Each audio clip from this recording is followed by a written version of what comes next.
બાળકોને કેકનું નામ પડતાં જ ખાવાનું મન થતું હોય તો જો ઘરમાં કાંઈ સેલિબ્રેશન હોય અને કેક તમારે ઘરે બનાવવી હોય તો ઘરની જ સામગ્રીઓથી કુકરમાં પહેલી જ વારમાં પરફેક્ટ એવી ચોકલેટ કેક કે પછી તમે એને ચોકલેટ ગનાશ કેક પણ કહી શકો અને ઘરની જ સામગ્રીઓથી આ કેક આપણે બનાવીશું. જો તમે ક્યારેય ઘરે કેક બનાવવાનું ટ્રાય ન કર્યું હોય તો આ રીતેથી તમે બેઝિક કેકથી બનાવવાનું સ્ટાર્ટ કરી શકો. હેલો ફ્રેન્ડ્સ, તમારું સ્વાગત છે મારા કિચનમાં. આજે આપણે બનાવીશું ચોકલેટ કેક, એ પણ કુકરમાં. મેંદા વગર એકદમ સરળ રીતે તમે ઘરે જ બહાર કરતાં પણ હેલ્ધી અને ટેસ્ટી એવી બનાવી શકો. જો તમારા બાળકોને કેક ભાવતી હોય તો આ રેસીપી ટ્રાય કરજો. જો તમને મારી રેસીપીઓ ગમતી હોય અને હજુ સુધી ચેનલને સબસ્ક્રાઇબ ન કર્યું હોય તો સબસ્ક્રાઇબ કરજો અને બાજુમાં આપેલી ઘંટી દબાવજો એટલે નવી નવી રેસીપીના નોટિફિકેશન આવે. તો સૌથી પહેલાં આપણે ડ્રાય ઇન્ગ્રેડિયન્ટ રેડી કરીશું. તો સૌથી પહેલાં આપણે 1.5 કપ ઘઉંનો લોટ. તો અહીંયા તમારે એકદમ પરફેક્ટ એવો માપ લેવું જરૂરી છે. તો ઘરમાં કોઈ વાટકીનું પણ માપ લઈ શકો, પણ અહીંયા હું મેઝરિંગ કપ જ લઈ રહી છું. તો 1.5 કપ જેટલો ઘઉંનો લોટ આપણે એક બોલમાં ચારણી મૂકી અને એડ કરી દઈશું. સાથે આપણે એમાં 2 ટીસ્પૂન બેકિંગ પાવડર લેવાનો છે. તો બેકિંગ પાવડર છે એ બેકિંગ સોડા કરતાં અલગ હોય છે. 1/4 કપ જેટલો કોકો પાવડર એડ કરી અને બધી સામગ્રીઓને એકદમ સારી રીતે ચાળી લઈશું.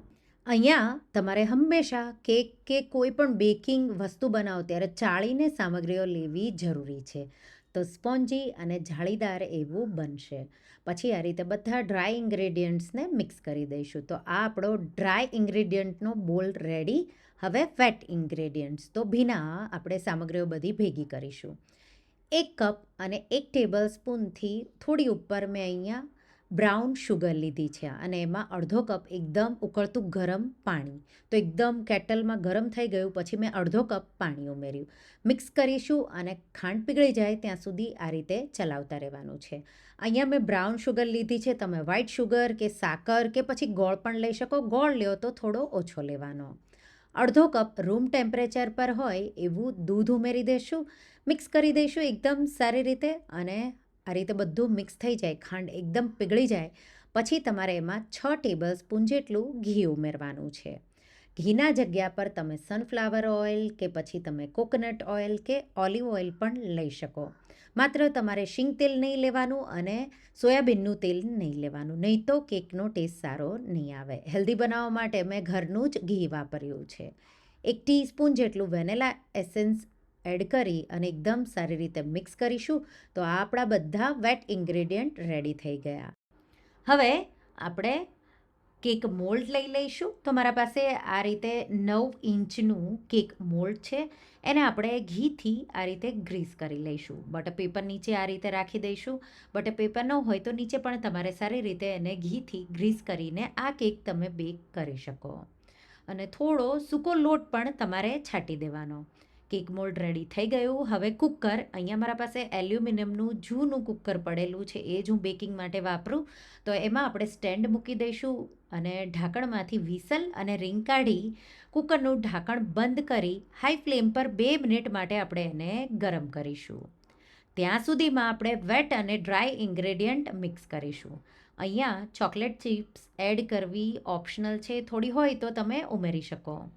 તો આપણે આ રીતે હવે જે વેટ ઇન્ગ્રેડિયન્ટ્સ છે, તો જે લિક્વિડ છે એ થોડું થોડું આ રીતે સૂકા ઇન્ગ્રેડિયન્ટમાં ઉમેરતા જઈશું અને કટ એન્ડ ફોલ્ડની મેથડથી આપણે એને આ રીતે મિક્સ કરી દઈશું. તો કટ એન્ડ ફોલ્ડ મેથડથી મિક્સ કરતા જઈ બધા ડ્રાય ઇન્ગ્રેડિયન્ટ વેટ ઇન્ગ્રેડિયન્ટ સાથે મિક્સ કરી આવું બેટર મેં બનાવી લીધું. ગ્રીસ કરેલા મોલ્ડમાં બેટરને આપણે આ રીતે રેડી દઈશું. એકદમ સારી રીતે હલકું 1 થી 2 વાર એને ટેપ કરી દઈશું એટલે કોઈ એર બબલ હોય એ નીકળી જાય અને ઉપર આપણે ચોકલેટ ચિપ્સથી હલકું ગાર્નિશ કરી દઈશું. તમે ડ્રાય નટ્સથી પણ ગાર્નિશ કરી શકો જો તમારે ઉપર ચોકલેટ ગનાશ ન બનાવવો હોય તો. આ રીતે રેડી થઈ ગયું.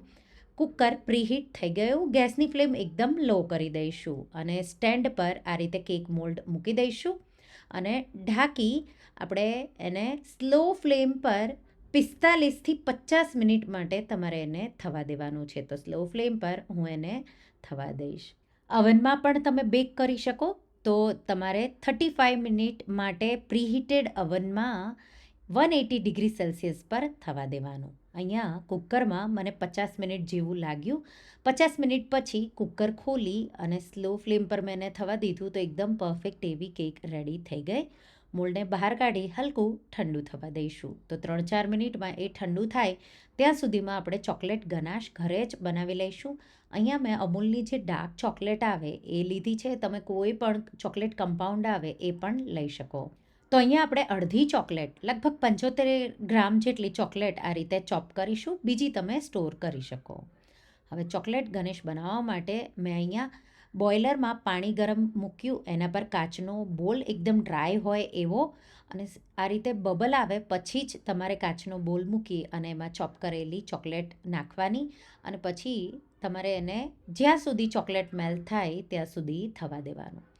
લગભગ 2 જ મિનિટમાં ચોકલેટ એકદમ સારી રીતે મેલ્ટ થઈ જશે. એટલે આપણે એમાં 1 ટેબલ સ્પૂન બટર, તો જે અમૂલનું બટર આવે એ જ મેં ઉમેર્યું છે, મિક્સ કરી દઈશું અને એકદમ સારી રીતે બટર મેલ્ટ થઈ જાય એટલે 3 ટેબલ સ્પૂન જેટલી ઘરની મલાઈ ફેટી અને તમારે ઉમેરવાની છે. તમે એના જગ્યા પર ફ્રેશ ક્રીમ પણ ઉમેરી શકો.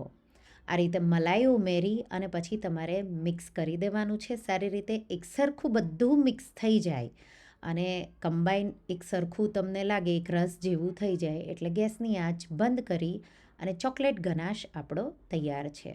તો બોલમાં જ રાખીશું આપણે ડાયરેક્ટ હવે કેક પર જ એને રેડીશું. તો હું એને સાઈડમાં મૂકી દઈશ. તો કેક હવે આ રીતે હલકી ઠંડી થઈ ગઈ. આપણે એને પ્લેટમાં આ રીતે ડીમોલ્ડ કરી દઈશું. પરફેક્ટ એવી સ્પોન્જી અને ચોકલેટ કેક તમે જોઈ શકો છો ઘરે જ ઘઉંના લોટમાંથી રેડી થઈ ગઈ.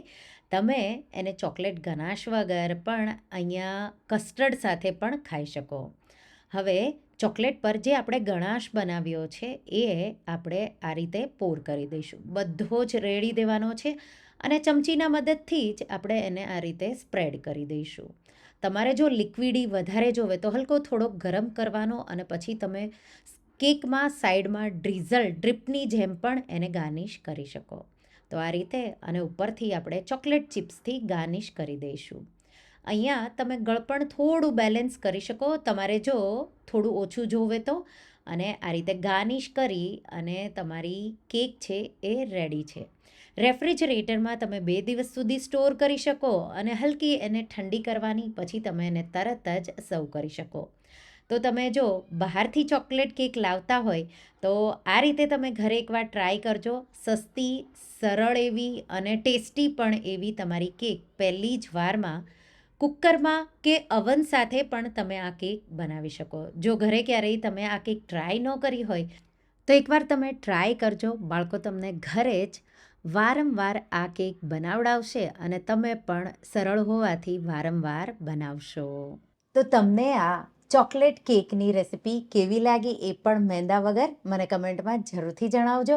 અને હા, જો રેસિપી ગમી હોય તો વિડીયોને લાઇક કરજો, શેર કરજો અને મારા ચેનલને સબસ્ક્રાઈબ કરજો. અને આવી જ નવી રેસિપીઓ માટે તમે બેલ આઇકોન બટનને પ્રેસ કરજો.